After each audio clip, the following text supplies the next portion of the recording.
Nag-asikaso nga ako ng transfer of ownership ng motor. At sa video ito ay i-share ko na nga din sa inyo yung pinagdaanan kong proseso at kung magkano yung nagastos ko. Disclaimer muna tayo, hindi ako nagtatrabaho sa loob ng LTO, hindi ako konektado talaga sa kanila. Itong mapapanood nyo ay based lamang sa aktual na pagpoproseso ko ng transfer of ownership. At bali ito nga ang naging experience ko. Napakadali at napakabilis na lang pala talaga magpa-transfer of ownership. Bali isang oras na nga lang din yung itinagal natin sa loob ng office ng LTO. Take note lang din mga kuys, dahil sa ibang branch nga din ako nag-asikaso ng transfer of ownership. Malayo din kasi sa amin kung saan naka-mother file itong motor na to. Pero same region lang din naman kung saan ako nagpa-asikaso ng transfer of ownership. Pipilitin kong i-explain sa inyo ng mabilis at malinaw yung naging proseso natin dito. Make sure na papanoorin mo ng buo ang video ito at ikukwento ko sa'yo.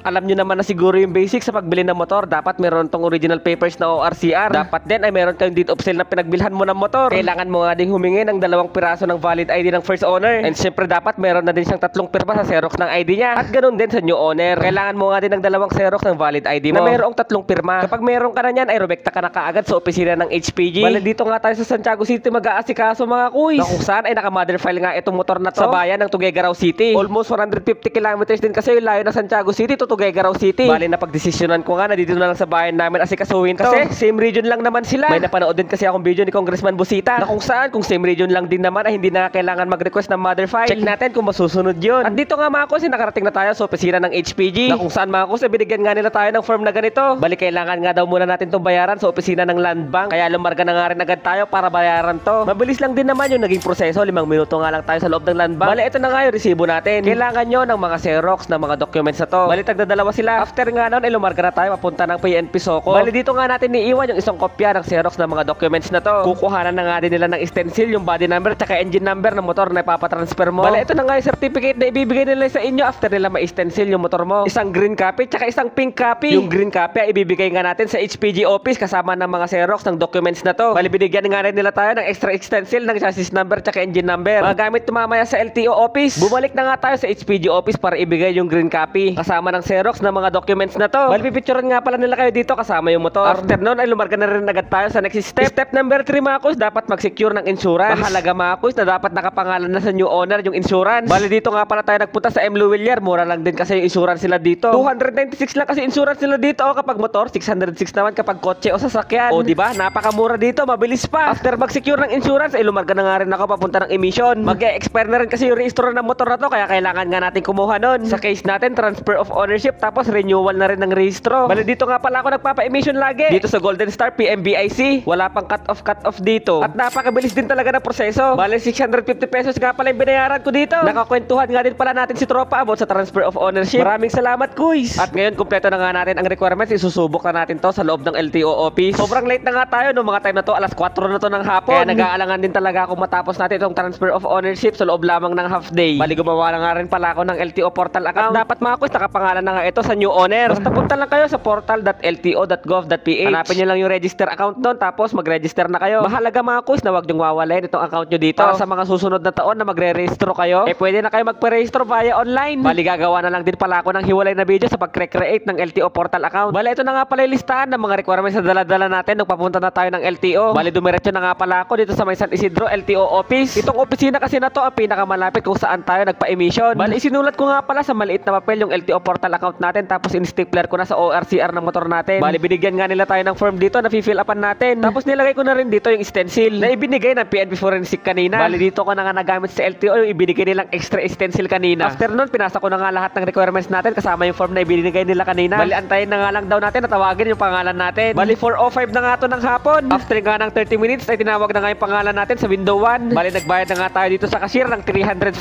pesos. After magbayad ay bumalik na nga ulit tayo sa may waiting area. Bali alas 5 na nga ng hapon ng mga time na to. And finally mga kuys, tinawag na nga rin nila tayo. Hindi talaga ako makapaniwala na natapos ko ang proseso na to sa loob lamang ng half day. Bali ito na nga yung total na nagastos natin sa transfer of ownership. At kung umabot ka sa part ng video na to ay pwede mo bang i-comment kung taga saan ka para malaman ko naman kung hanggang saan umabot ang video na to. At kung sakali man hindi ka pa naka-follow, eh baka naman. See you next video mga kuys!